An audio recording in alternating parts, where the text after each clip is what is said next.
Տիկին Գայանեն վազելով ընդառաջ է գնում որդուն, երկար պահում գրկում, կարծես մյուս որդու կարոտն էլ առնելով, ապա հուզված գրկում նաև փաստաբաններին։ 48-ժամյա անազատությունից հետո 18-ամյա Միքայել Մինասյանը քննչականից դուրս է գալիս մեղադրյալի կարգավիճակով ու երկրից բացակայելու արգելքով։ Շատ լավ եմ,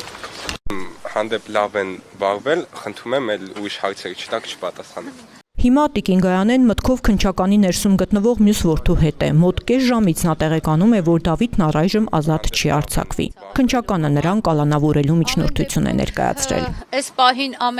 ամենակարևոր բանը, որը կարևորում ենք, դա երեխաների, տղաների ազատությունն է։ Փաստաբանը նույնպես հուզված է, նրա համար սա առանձնահատուկ գործ է։ Իմ տղայիս համադասարանցին է։ Դավիթի եւ Միքայելի դասընկերները նույնպես առավոտից քննչականի բակում են տղաների հարազատների, հասարակական ու քաղաքական գործիչների հետ։ Նրանք նամակ են հղել Հայաստանի պետական մարմիններին, որում խնդրում են երիտասարդ տղաների ճակատագիրը չդնել հարվածի տակ։ Ասում են խելացի, կիրթ, գրագետ, զարգացած հայրենասեր ու խաղաղասեր պատանիներ են, լի երազանքներով ու վառ նպատակներով։ Պարկեշտ ու զուսպ ընտանիքի զավակներ են, որոնք միշտ աչքի են ընկել գերազանց առաջադիմությամբ, եղել են դպրոցի պարծանքը, ինչի մասին վկայում են նաև տասնյակ գովասանագրերն ու պատվոգրերը։ Դավիթին մեղադրում են երկու հոդվածով՝ խուլիգանության եւ պաշտոնատար անձի քաղաքական գործունեությանը միջամտելու։ Միքայելին էլ եղբորն աջակցելու համար։ Ըստ պաշտոնական վարկածի խուլիգանությունը կազմակերպել է եկեղեցու բակից ձերբակալված Գևորգ Գևորգյանը, իրականացրել են Մինասյան եղբայրները։ Ուշագրավ է, որ իրավապահները տղաների տանը փնտրել են վարչապետի գործունեությանը միջամտելու նախագծեր ու պլաններ, չեն գտել ոչինչ, բայց մեղադրանքը թողել են անփոփոխ։ Բնականաբար իրենք ուղղակի հանդիպեցին, ել եմ ասում, պատվոգրերի, գրքերի, լավ կլներ տենց կարդային, իրենց էլ էր դա պետք լինելու կարծում եմ, գովասանագրերի, շնորհակալագրերի։ Միգուցե եւ փորձ կատարվեց, որպեսզի քաղաքական ենթատեքստ տրվի։ Երեխեքը ապա քաղաքական են։ Ես խնդրում եմ, որ դա,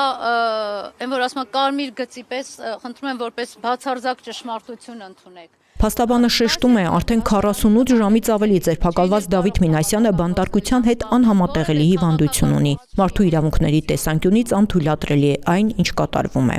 Մի րոպե շուտ այդ երեխան պետքա գտնվեր ազատության մեջ։ Գերազանց առաջադիմությամբ ավարտական դասարանում սովորող Մինասյան եղբայրների կյանքում մինչև կիրակի խաղաղ էր ամեն ինչ։ Ամեն կիրակի օրվա նման ընտանիքը պատարագի էր գնացել, երբ Փաշինյանը իր անվտանգության աշխատակիցներով ներխուժելով եկեղեցի տակնու վրա արեց ընտանիքի անդորը։ Եթե դուք հետաքրքրվեք, կտեսնեք յուրաքանչյուր կիրակի կամ Սուրբաննայում կամ Զորավորում պատարագի են մասնակցում։ Իդեպ Մինասյան եղբայրների ձերբակալությունը Փաշինյանի կիրակնօրյա շրջայցի միակ միջադեպը չի եղել։ Այսօր պարզվեց, որ նույն օրը Երևանում ձերբակալվել է նաև Մինասյան եղբայրների տարիքի մեկ այլ պատանի։ Նա էլ մեղադրվում է վարչապետի Շարասյան վրա թքելու համար։ Դեպքը տեղի է ունեցել Էրեբունիում։ Աղբը թափելու դուրս է գալի, այդ Շարասյունը բանը տեսնում է, եւ մոտենում է, շատ ներողություն, թքում է Նիկոլ Փաշինյանի մեքենայի վրա։